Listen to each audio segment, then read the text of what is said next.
నమస్తే, నా పేరు శ్రీనివాస్. జీ న్యూస్కి స్వాగతం. ముందుగా ముఖ్యాంశాలు చూద్దాం.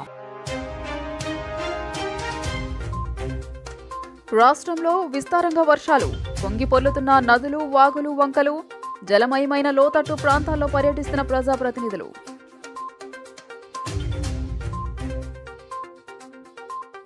వికసిత ఆంధ్రప్రదేశ్ పేరుతో విజన్ డాక్యుమెంటరీ రూపకల్పనకు ఏపీ గవర్నమెంట్ శ్రీకారం. రాష్ట్రాన్ని ఆర్టిఫిషియల్ ఇంటెలిజెన్స్ హబ్గా తీర్చిదిద్దుతామన్న చంద్రబాబు నాయుడు.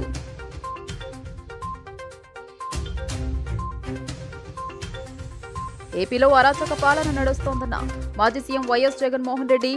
ఈ నెల 24న దేశ రాజధానిలో టీడీపీ అరాచకాలను నిరసిస్తూ ధర్నాకు పిలుపు. శాసనసభ సమావేశాలను ఎగ్గొట్టేందుకే ఢిల్లీకి జగన్ అంటూ జనసేన నేత నాగబాబు ఫైర్.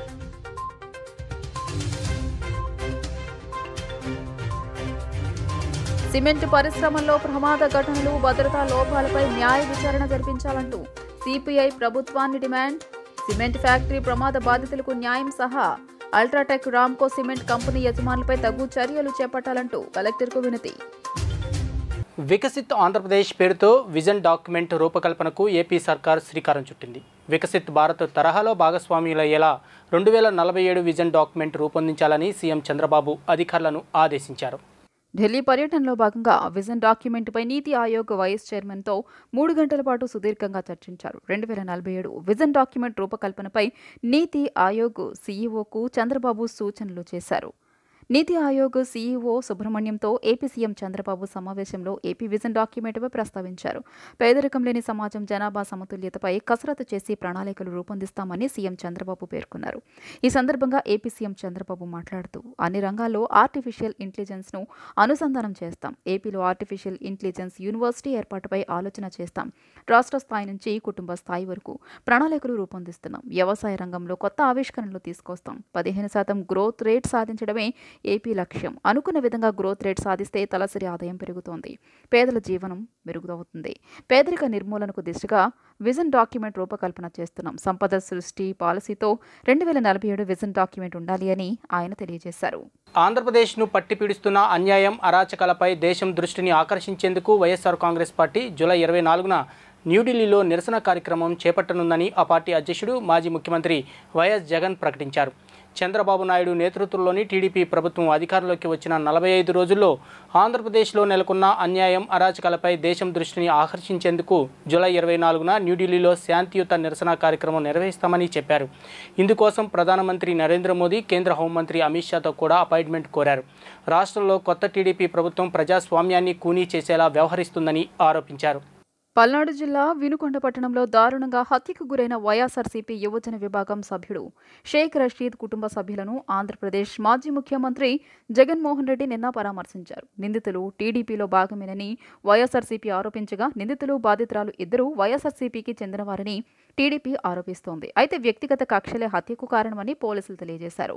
లోక్సభ ఎన్నికల తర్వాత జరిగిన ఘటనలపై కేంద్ర సంస్థలతో దర్యాప్తు జరిపించాలని డిమాండ్ చేస్తూ జగన్మోహన్ రెడ్డి గురువారం ప్రధాని మోదీకి లేఖ రాశారు. ఆంధ్రప్రదేశ్ పరిస్థితిని ప్రధానికి వివరించేందుకు అపాయింట్మెంట్ కూడా కోరారు. రాష్ట్రంలో శాంతి భద్రతలు క్షీణించాయని జగన్మోహన్ రెడ్డి ఆరోపిస్తూ రాజ్యాంగ సంస్థలు విఫలమయ్యాయని, రాష్ట్ర పరిపాలన స్తంభించిందన్నారు. రాష్ట్రంలో ప్రజల ప్రాణాలకు, గౌరవానికి రక్షణ లేదని పేర్కొన్నారు. టీడీపీ అధికారంలోకి వచ్చిన నెల రోజుల్లోనే 31 మంది హత్యలు, 300 మంది హత్యాయత్నాలు, టీడీపీ వేధింపులతో 35 మంది ఆత్మహత్యలు, 560 ప్రైవేట్ ఆస్తులు ధ్వంసం, 490 ప్రభుత్వ ఆస్తుల విధ్వంసానికి గురైంది. ఈ దురాగతాల కారణంగా దాదాపు 2700 కుటుంబాలు తమ గ్రామాలను విడిచిపెట్టాయి అని జగన్ పేర్కొన్నారు.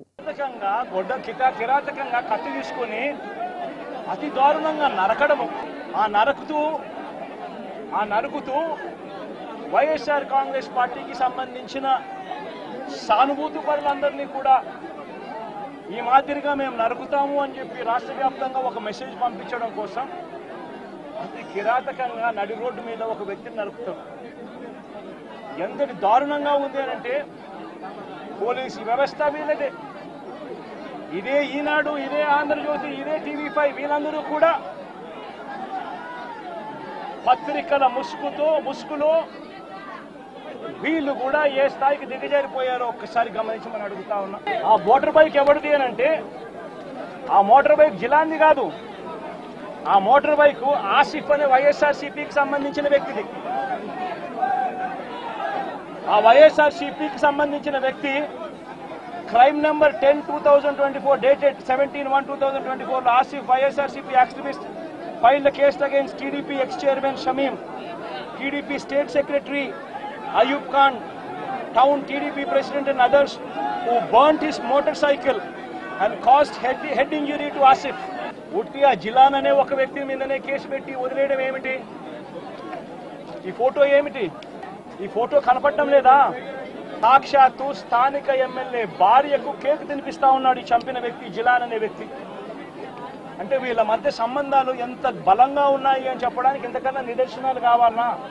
తెలుగుదేశం పార్టీ ఎమ్మెల్యే భార్యకు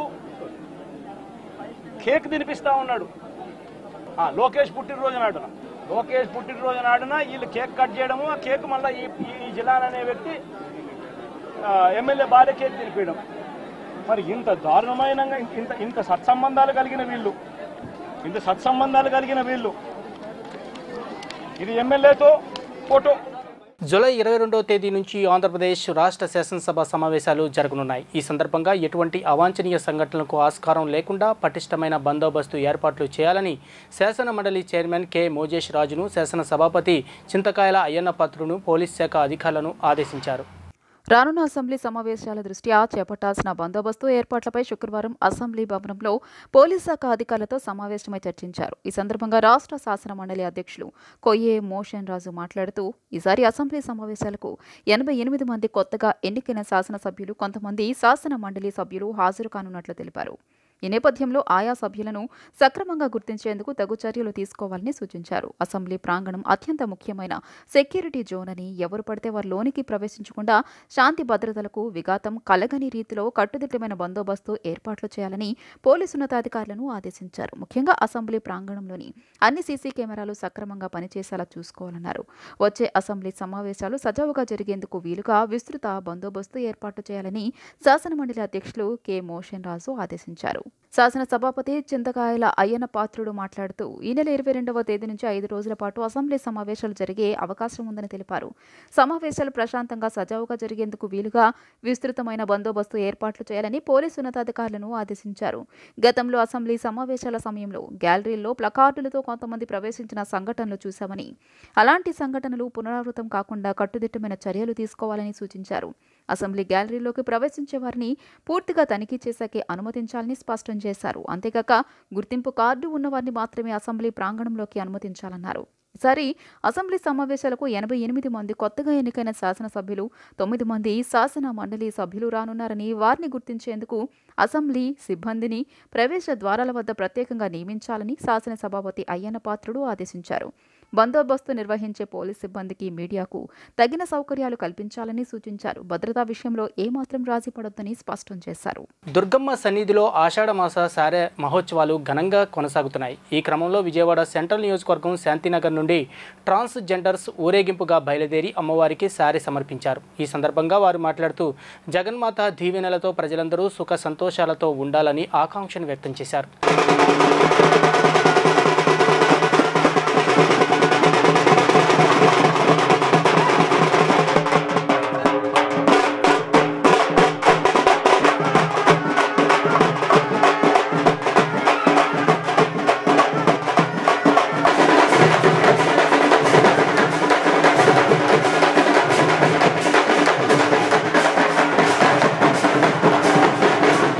విజయవాడ పట్టణం నందు వెలిసినటువంటి శ్రీ శ్రీ శ్రీ ఇంద్రకీలాద్రి శ్రీ కనకదుర్గా మల్లేశ్వర స్వామి దేవస్థానానికి, మా గద్దెలో వేంచేసి ఉన్నటువంటి శ్రీ శ్రీ శ్రీ ధరణి దుర్గా అమ్మవారికి ఈ రోజున అజిత్ సింగ్ నగర్ పైపుల్ రోడ్లో ఉన్నటువంటి మా పుట్టింటి వారు, అలాగే మా భక్త బృందం, మా గురుదేవులు రవీనమ్మ గారు, మా శిష్య బృందం సుమా గారు, భవానీ గారు, కుమార్ గారు, శ్రీను గారు, అలాగే ఇంకా మా శిష్య బృందం అందరి సహాయ సహకారాలతో ఈ రోజున అమ్మవారికి పెద్ద ఎత్తున సారి కార్యక్రమం అనేది నిర్వహిస్తున్నాం.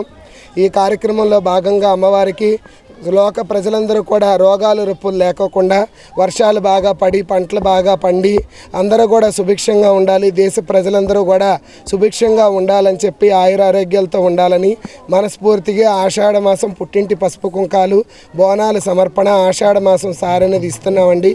లోకా సమస్త సుఖనో భవంతు. గంగా దుర్గా మారమ్మ శ్రీ దుర్గా మల్లేశ్వర స్వామివారు దేవస్థానం. ఈ ఆషాఢ మాసంలో అమ్మవారికి బోనాలు సారె అనేది సమర్పించడం జరుగుతుందమ్మా. అందరూ కూడా మా చీలనాథులు నవ్య భవానీ, సుమా భవానీ, మా భవానీ మాత, మా చీలనాథులు అందరూ కూడాను ప్రజలందరూ బాగుండాలి, సమస్తం కూడా చల్లగా ఉండాలి, సుఖశాంతులతో ఉండాలి. గడిచిన 72 గంటలుగా ఎడతెరిపి లేకుండా కురుస్తున్న వర్షాలకు జిల్లాలోని వాగులు వంకలు పొంగి పొర్లుతున్నాయి. వరద నీరంతా కృష్ణానదిలో కలుస్తున్న నేపథ్యంలో ప్రకాశం బ్యారేజీకి వరద నీరు వచ్చి చేరుతుంది. బ్యారేజీ పూర్తి నీటి నిల్వ సామర్థ్యం 12 అడుగులకు నీటి మట్టం చేరుకున్న నేపథ్యంలో ఇన్ఫ్లో పెరుగుతున్న తరుణంలో అధికారులు శనివారం ఉదయం 7:15 నిమిషాలకు బ్యారేజీ గేట్లను ఎత్తి దిగువకు మిగులు జలాలను విడుదల చేశారు. ఎన్టీఆర్ జిల్లా వ్యాప్తంగా విస్తృతంగా కురుస్తున్న వర్షాలకు తోడు కృష్ణానది పరివాహక ప్రాంతాలతో పడుతున్న వర్షాలకు కృష్ణానదికి వరద నీరు పెద్ద ఎత్తున పోటెత్తుతోంది. గడిచిన 72 గంటలుగా ఎడతెరిపి లేకుండా కురుస్తున్న వర్షాలకు జిల్లాలోని వాగులు వంకలు పొంగి పొర్లుతున్నాయి. వరద నీరంతా కృష్ణానదిలో కలుస్తున్న నేపథ్యంలో ప్రకాశం బ్యారేజీకి వరద నీరు వచ్చి చేరుతోంది. గంట గంటకు పెరుగుతున్న వరద ఉధృతితో ప్రస్తుతం ప్రకాశం బ్యారేజీ నిండుకుండను తలపిస్తోంది. బ్యారేజీ పూర్తి నీటి నిల్వ సామర్థ్యం 12 అడుగులకు నీటి మట్టం చేరుకున్న నేపథ్యంలో ఇన్ఫ్లో పెరుగుతున్న తరుణంలో అధికారులు శనివారం ఉదయం 7:15 బ్యారేజీ గేట్లను ఎత్తి దిగువకు మిగులు జలాలను విడుదల చేశారు. బ్యారేజీ మొత్తం 70 గేట్లలో 4 గేట్లు అడుగు మేర ఎత్తి దిగువకు 2,920 క్యూసెక్ల నీటిని సముద్రంలోకి విడుదల చేశారు. ప్రస్తుతం కృష్ణానదికి 6,833 క్యూసెక్ల ఇన్ఫ్లో ఉండగా సముద్రంలోకి 2,920 క్యూసెక్లు, కృష్ణా డెల్టా తూర్పు పశ్చిమ కాలువలకు మరో 3,913 క్యూసెక్ల నీటిని సాగునీటి అవసరాల కోసం విడుదల చేశారు. బ్యారేజీకి పెద్ద ఎత్తున వరద నీరు గంట గంటకు పెరుగుతున్న నేపథ్యంలో అప్రమత్తమైన అధికారులు నదీ పరివాహక ప్రాంతాలతో పాటు కృష్ణానది దిగువ ప్రాంతాల్లో ఉన్న ప్రజలను అప్రమత్తం చేశారు. జగన్ తన ఉనికిని కాపాడుకునేందుకు శవరాజకీయాలకు తెరలేపాడని తెలుగుదేశం పార్టీ రాష్ట్ర అధ్యక్షులు పల్లా శ్రీనివాసరావు అన్నారు. బాధితులను పరామర్శించేందుకు వెళ్లి రాబందుల్లా ప్రవర్తిస్తున్నారన్నారు. వ్యక్తుల మధ్య జరిగిన హత్యను టీడీపీకి రుద్దుతున్నారని మండిపడ్డారు. జగన్ రెడ్డి హత్య రాజకీయాలకు ఒక కేర్ ఆఫ్ అడ్రస్ అని, వైసీపీ పాలనలోనే ముస్లింలపై హత్యలు ఎక్కువగా జరిగాయని ఆగ్రహం వ్యక్తం చేశారు. మోకాలికి బోడిగుండుకు ముడిపెట్టినట్లుగా జగన్ రెడ్డి మాటలు ఉన్నాయన్నారు. మంగళగిరి తెలుగుదేశం పార్టీ జాతీయ ప్రధాన కార్యాలయంలో మీడియాతో మాట్లాడిన పల్లా శ్రీనివాసరావు జగన్ రెడ్డి మరోసారి శవరాజకీయాలు అంటే ఏంటో చూపించారని ధ్వజమెత్తారు. గత 40 ఏళ్లలో ఏ రోజు టీడీపీ హత్య రాజకీయాలు చేయలేదన్నారు. జగన్ రెడ్డి బాధిత కుటుంబం వద్దకు వెళ్లింది పరామర్శకు కాదని రాజకీయం చేయడానికని విమర్శించారు. గవర్నర్ ప్రసంగం ఆపుతామని, ఢిల్లీలో ధర్నాలు చేస్తామనడం దేనికి సంకేతమని ప్రశ్నించారు. కూటమి ప్రభుత్వం అధికారంలోకి వచ్చిన నుండి వైసీపీ నేతలు అబద్ధాలు, అసత్యాలతో విషం చిమ్ముతున్నారన్నారు. వ్యక్తిగత కక్షలతో హత్య జరిగితే రాష్ట్రపతి పాలన కోరడం సిగ్గుచేటన్నారు. గిరిజన మహిళతో విజయసాయిరెడ్డి విషయాన్ని డైవర్ట్ చేయడానికే జగన్ రెడ్డి ఈ హత్య రాజకీయాలకు తెరతీశారని విమర్శించారు. హత్యతో సంబంధం ఉన్నవారందరూ జగన్తో ఫోటోలు దిగారు. రాజకీయ నేతలతో ఫోటోలు దిగినంత మాత్రాన వారు కూడా దోషులు కారు. 36 రోజులకే తల్లికి వందనం అమలు చేయాలని మాట్లాడడం చాలా దారుణం. మేము చెప్పినట్లే ఒక్కొక్కటి అమలు చేస్తున్నాం. తల్లికి వందనాన్ని కూడా అమలు చేస్తాం. చంద్రబాబు అధికారంలోకి వచ్చిన వెంటనే ఎన్ని ఆర్థిక ఇబ్బందులున్నా ఒక్కసారే 1000 రూపాయలు పెంచి పింఛనిచ్చారు. ఇకనైనా జగన్ రెడ్డి అసత్యాలను మానుకుని నిర్ణయాత్మకమైన రాజకీయం చేస్తే మేలు అని హితవు పలికారు. ఏదైతే వినుకొండలో జరిగినటువంటి హత్యా బాధితుడి దగ్గరికి వైఎస్ జగన్మోహన్ రెడ్డి గారు వెళ్ళి మరొకసారి శవ రాజకీయాలంటే ఏంటో నేడు మరోసారి నిరూపించినటువంటి జగన్మోహన్ రెడ్డి గారికి మేము తెలియజేసేది ఒకటే, తెలుగుదేశం పార్టీ ఎప్పుడు కూడా హత్యా రాజకీయాల్లో గడిచిన 40 సంవత్సరాలుగా ఏ రోజు కూడా లేదన్న సంగతి మీరు గమనించాలని చెప్పి ఈ సందర్భంగా తెలియజేస్తున్నాం. ఒక బాధిత కుటుంబం దగ్గరికి వెళ్ళి పరామర్శించడం కాదు, రాజకీయం చేయడానికి వెళ్ళాననే విధంగా వారు అక్కడ మాట్లాడడం, వారు ప్రసంగం ద్వారా మనం ఒకసారి బట్ట బయలైందని చెప్పి ఈ సందర్భంగా తెలియజేస్తున్నాం. ఎందుకంటే జరిగిన సంఘటన దగ్గరికి వెళ్ళి రేపు మేము అసెంబ్లీలో జరిగినటువంటి గవర్నర్ ప్రసంగాన్ని ఆపుతాం, అలాగే ఢిల్లీలోకి వెళ్ళి మేము ధర్నాలు చేస్తాం అంటే ఇది దేనికి సంకేతం ఒకసారి మీరు సమాధానం చెప్పాలని చెప్పి మేము తెలియజేస్తున్నాం. అలాగే కాకుండా కూటమి ప్రభుత్వం అధికారంకి వచ్చిన దగ్గర నుంచి కూడా జగన్మోహన్ రెడ్డి గారు అబద్ధాలు, అసత్యాలతో పార్టీ మీద, కూటమి మీద విషం జల్లుతున్నటువంటి పరిస్థితి మనం గడిచిన 36 రోజులుగా చూస్తున్నాం. రాష్ట్ర హైకోర్టు న్యాయమూర్తిగా జస్టిస్ ఏవి రవీంద్రబాబు అందించిన సేవలు ప్రశంసనీయమైనవని హైకోర్టు ప్రధాన న్యాయమూర్తి జస్టిస్ ధీరజ్ సింగ్ ఠాకూర్ కొనియాడారు. ఏవి రవీంద్రబాబు పదవీ విరమణ చేయనున్న నేపథ్యంలో శుక్రవారం హైకోర్టు మొదటి కోర్టు హాలులో వీడ్కోలు కార్యక్రమాన్ని నిర్వహించారు. ఈ సందర్భంగా జస్టిస్ ధీరజ్ సింగ్ ఠాకూర్ మాట్లాడుతూ 1962లో పూర్వపు ప్రకాశం జిల్లా అద్దంకి మండలం తిమ్మాయపాలెంలో రైతు కుటుంబంలో జన్మించిన రవీంద్రబాబు ప్రకాశం జిల్లాలో గ్రాడ్యుయేషన్ పూర్తి చేసిన పిదప నెల్లూరులోనే విఆర్ న్యాయ కళాశాలలో న్యాయశాస్త్రం పూర్తి చేశారని వివరించారు. న్యాయ వృత్తిలో 3 దశాబ్దాల పాటు సేవలు అందించిన ఈయన ఎన్నో క్లిష్టమైన కేసులను ఎంతో సునాయాసంగా పరిష్కరించారని గుర్తు చేశారు. చట్టాల అభివృద్ధితో వివిధ కమిటీల్లో సభ్యులుగా పరిపాలనా వ్యవస్థను మెరుగుపరచడంలో ఎంతగానో దోహదపడ్డారని అభినందించారు.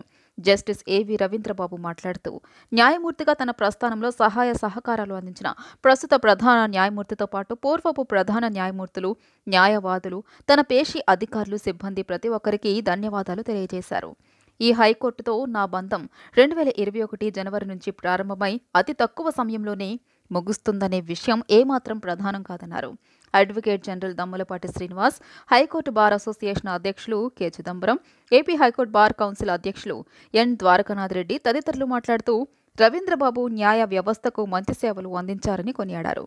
ఈ కార్యక్రమంలో హైకోర్టు న్యాయమూర్తులు, high court registrar general Y Lakshmanarao, ఇతర రిజిస్టర్లు, సీనియర్ న్యాయవాదులు, బార్ అసోసియేషన్, బార్ కౌన్సిల్ సభ్యులు, AP legal services authority, AP judicial academy ప్రతినిధులు పాల్గొన్నారు. He was enrolled as an advocate on the rolls of Bar Council of Andhra Pradesh on 10th of June 1988 and joined the chambers of late Shri M.R. Chaudhary, who was a leading lawyer in criminal law in Chirala, where he practiced up to December 91 and thereafter shifted his practice to Adanki. He was selected as Munsif Magistrate and joined judicial service on 5th of May 1994 and worked at various places. He was promoted as Senior Civil Judge in the year 2005. He was appointed as a District and Session Judge in the year 2012 and worked as Principal District Judge before being appointed as Registrar General for the High Court of Andhra Pradesh at Amravati in December 21 and worked as such till his elevation as a judge of this court on 4th of August 2022. During the course of his judicial career spanning over 3 decades, Justice Ravindra Babu dealt with the most complex cases with considerable ease. వినుకొండలో Rashid హత్యపై Jagan శవరాజకీయాలు చేస్తున్నారని జనసేన నేత నాగబాబు విమర్శించారు. ప్రభుత్వం ఏర్పాటై 2 నెలలు కాలేదు, అప్పుడే విమర్శలా అని ప్రశ్నించారు. దేశ చరిత్రలో ఎన్నడూ లేనంత దుర్మార్గ పాలన జగన్ హయాంలో చూశామని మండిపడ్డారు. జగన్ మరోసారి అధికారంలోకి రాకుండా చేసి ప్రజలు తమను తాము కాపాడుకున్నారని తెలిపారు. శాసనసభ సమావేశాలను ఎక్కొట్టేందుకే జగన్ ఢిల్లీ వెళ్తున్నారని నాగబాబు ఆరోపించారు. వినుకొండలో జరిగిన రషీద్ హత్య జలాని అనే ఒక యువకుడి చేతిలో జరిగింది. మాకున్నటువంటి ఇన్ఫర్మేషన్, అటు పోలీసు వారి ఇన్ఫర్మేషన్ ప్రకారం ఇవి పాత పగలు. వాళ్ళకి మధ్యలో జైలు పంపాడని ఒక అతను, అందుకని పగబట్టాడని ఇతను, అతన్ని నడురోడ్డు మీద నరికి చంపారు. ఇది నిజంగా చాలా తప్పు, అది ఎవరు చేసినా సరే. కానీ మీరు దీనికి రాజకీయ రంగు పొలవటానికి ట్రై చేయకండి. మీరు ఫస్ట్ పాయింట్, వైసీపీ నేత జగన్మోహన్ రెడ్డి గారికి మర్యాదపూర్వకంగా చెప్పేది ఏంటంటే, ఇంతకాలం మీరు శవరాజకీయాలు చేసే ఎంత దూరం వచ్చారు. జనాలు మీరు చెప్పే మాటల్ని నమ్మటం ఎప్పుడో మానేశారు. ఖచ్చితంగా ఈ హత్యకి సంబంధించి మేము కూడా ఖండిస్తున్నాం. ఖచ్చితంగా ఎలాంటి వ్యక్తులైనా సరే, ఈ వెనకాల ఉన్న వాళ్ళు ఎవరినైనా సరే పట్టుకొని కోర్టుకు తీసుకెళ్లి శిక్షించాలని మేము కోరుకుంటున్నాం. అయితే ఇంకొక విషయం ఏంటంటే, గంజాయి ఇన్ఫ్లుయెన్స్ తో కూడా ఉండుంటది ఎవడైతే చంపాడు అని కూడా బయట ఉంది. సో ఇలాంటివన్నీ రకరకాల వెర్షన్స్ వస్తున్నాయి. సో మీరు అర్జెంటుగా వినుకొండొచ్చి ఆ చనిపోయిన కుర్రవాడికి ఒక పార్టీ నాయకుడుగా మీ సానుభూతి తెలపడం అనేది మాకు ఎటువంటి అబ్జెక్షన్ లేదు, మంచిది కూడా. నేత్ర సంరక్షణ రంగంలో అగ్రగామిగా నిలిచిన స్మార్ట్ విజన్ ఓ సరికొత్త లేజర్ మిషన్ని ఆంధ్రప్రదేశ్లోనే తొలిసారిగా విజయవాడలో ప్రవేశపెట్టింది. ఈ సందర్భంగా ఏర్పాటు చేసిన విలేకరుల సమావేశంలో డాక్టర్ ఎం స్వాతిమణి మాట్లాడుతూ ఈ నూతన స్మైల్ ప్రో మిషన్ను భారతదేశంలో 5వ మిషన్గా విజయవాడ స్మార్ట్ విజన్లో ప్రారంభించడం గర్వకారణంగా ఉందన్నారు. కేవలం 8 సెకన్లలోనే కంటి చికిత్సలను స్మైల్ ప్రో అనే నూతన లేజర్ మిషన్తో చేయవచ్చునని తెలిపారు. ముఖ్యంగా యువతకు ఎంతో ఉపయోగకరంగా ఉంటుందని 18 నుంచి 40 సంవత్సరాల వయసుల వారికి కళ్ళజోడు లేకుండా చిన్న అక్షరాలను సైతం చదవగలగడంతో పాటు దూరాన ఉన్న వస్తువులను ఎటువంటి ఇబ్బంది లేకుండా ఈ లేజర్ చికిత్స చేయించుకున్న వారు చూడగలుగుతారన్నారు. ఐటీ, స్పోర్ట్స్ రంగాలలో ఉన్న వారికి ఈ లేజర్ చికిత్స ఎంతగానో ఉపయోగమని, మైనస్ పవర్ సరిచేయడానికి ఖచ్చితమైన ఫలితాలకు ఈ స్మైల్ ప్రో మిషన్ ఎంతో దోహదం చేస్తుందని తెలిపారు. పరిశ్రమలలో వరుసగా జరుగుతున్న ప్రమాద ఘటనలు, భద్రతా లోపాలపై జ్యుడిషియల్ విచారణ జరిపించాలని సిపిఐ జిల్లా కార్యదర్శి దోనేపూడి శంకర్ డిమాండ్ చేశారు. ప్రమాద బాధితులకు న్యాయం చేయాలని అల్ట్రాటెక్ సిమెంట్ కంపెనీ మరియు రామ్కో సిమెంట్ యాజమాన్యంపై తగు చర్యలు చేపట్టాలని కోరారు. పరిశ్రమల్లో వరుసగా జరుగుతున్న ప్రమాద ఘటనలు, భద్రతా లోపాలపై జ్యుడిషియల్ విచారణ జరిపించాలని శుక్రవారం సాయంత్రం జిల్లా కలెక్టర్ జి సృజనను కలిసి సిపిఐ ఎన్టీఆర్ జిల్లా కార్యదర్శి దోనిపూడి శంకర్ వినతి పత్రం అందజేశారు. ఈ సందర్భంగా శంకర్ మాట్లాడుతూ వరుస ప్రమాదాలు చూస్తుంటే పరిశ్రమల శాఖ అధికారులు మరియు యాజమాన్యం మొద్దు నిద్రపోతున్నట్లు ఉందన్నారు. ప్రమాదం జరిగితే బాధితులను ఓదార్చి నష్ట నివారణ చర్యలు చేపట్టకుండా కార్మికుల ప్రాణాలకు వెలకట్టే తొంతు ముగించడం బాధాకరమన్నారు. ఇలాంటి సంఘటనలు జరిగినప్పుడు ప్రభుత్వం విచారణ జరిపి నిర్లక్ష్యంగా వ్యవహరిస్తున్న అధికార యంత్రాంగంపై, కంపెనీ యాజమాన్యాలపై కఠిన చర్యలు తీసుకోకపోవడం వల్ల కార్మికుల ప్రాణాలు కోల్పోతున్నారని ఆవేదన వ్యక్తం చేశారు. రాష్ట్ర ప్రభుత్వం నైతిక బాధ్యత వహించి ఆయా ఫ్యాక్టరీల్లో మృతి చెందిన కుటుంబాలకు 50 లక్షలు మరియు క్షతగాతులకు 25 లక్షలు ఎక్స్గ్రేషియా ఇవ్వాలని డిమాండ్ చేశారు. మొన్న అల్ట్రాటెక్ బాలాజీ సిమెంట్ 16 మంది క్షతగాతులయ్యారు, 4 చనిపోయారు. దీనికి కారణం ఫ్యాక్టరీ యాజమాన్య నిర్లక్ష్యం, మామూళ్ళ మత్తులో జోగుతున్న అధికారుల రాష్ట్ర ప్రభుత్వ వైఫల్యం. నిన్న రాంకో సిమెంట్లో మూఢావత్ నాగులనేటువంటి ఒక ఎస్టీ గిరిజన కుటుంబానికి చెందినటువంటి కార్మికుడు చనిపోయాడు. పరిటాలలో క్వారీల ప్రమాదం జరిగి 3 చనిపోయారు.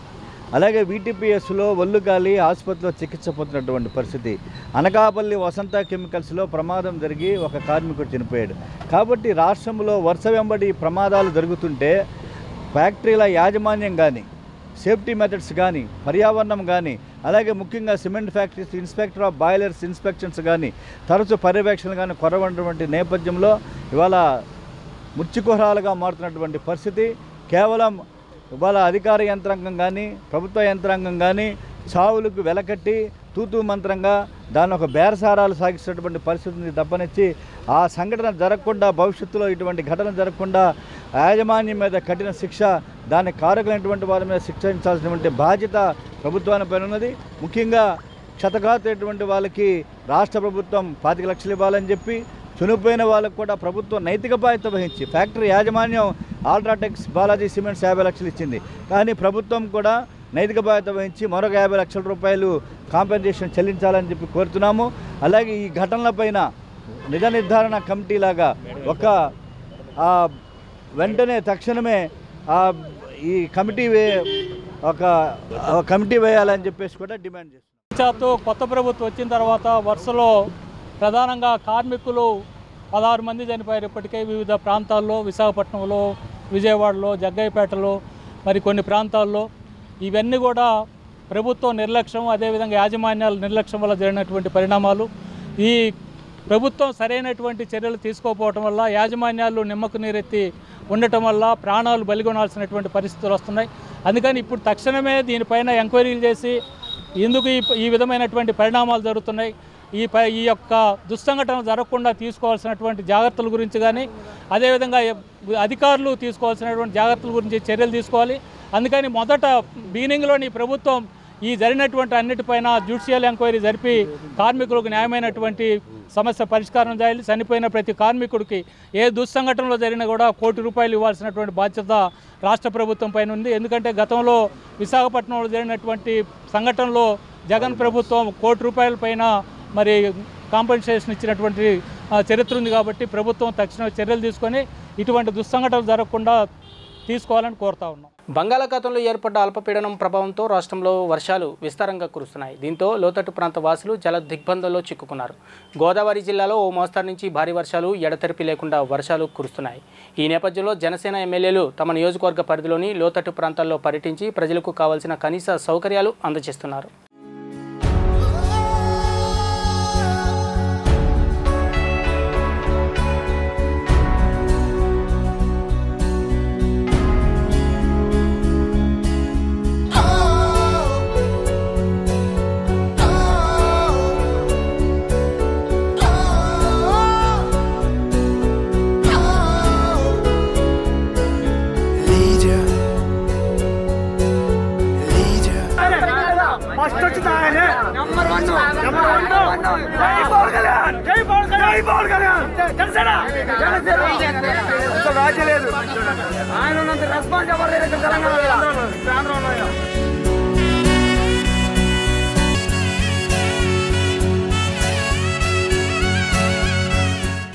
శ్రీ వరాహ లక్ష్మీ నరసింహస్వామి కొలువైన విశాఖ జిల్లా సింహాచలం క్షేత్రంలో శనివారం గిరి ప్రదక్షిణ మహోత్సవం వైభవపేతంగా ప్రారంభమైంది.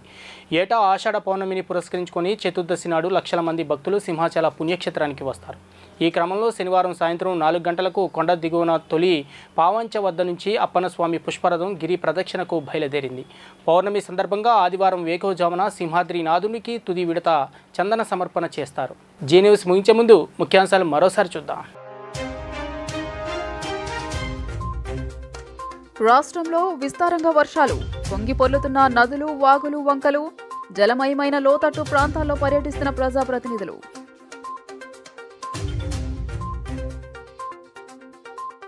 వికసిత ఆంధ్రప్రదేశ్ పేరుతో విజన్ డాక్యుమెంటరీ రూపకల్పనకు ఏపీ గవర్నమెంట్ శ్రీకారం. రాష్ట్రాన్ని ఆర్టిఫిషియల్ ఇంటెలిజెన్స్ హబ్గా తీర్చిదిద్దుతామన్న చంద్రబాబు నాయుడు.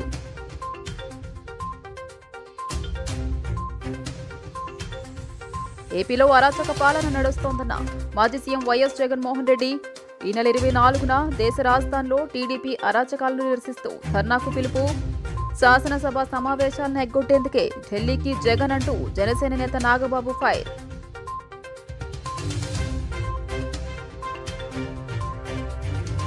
సిమెంట్ పరిశ్రమల్లో ప్రమాద ఘటనలు, భద్రతా లోపాలపై న్యాయ విచారణ జరిపించాలంటూ సిపిఐ ప్రభుత్వాన్ని డిమాండ్. సిమెంట్ ఫ్యాక్టరీ ప్రమాద బాధితులకు న్యాయం సహా అల్ట్రాటెక్, రామ్కో సిమెంట్ కంపెనీ యజమానులపై తగు చర్యలు చేపట్టాలంటూ కలెక్టర్కు వినతి. జీ న్యూస్ ఇంతటితో సమాప్తం. తిరిగి ప్రసారమయ్యే కార్యక్రమంలో మళ్ళీ కలుద్దాం. అంతవరకు సెలవు. నమస్కారం.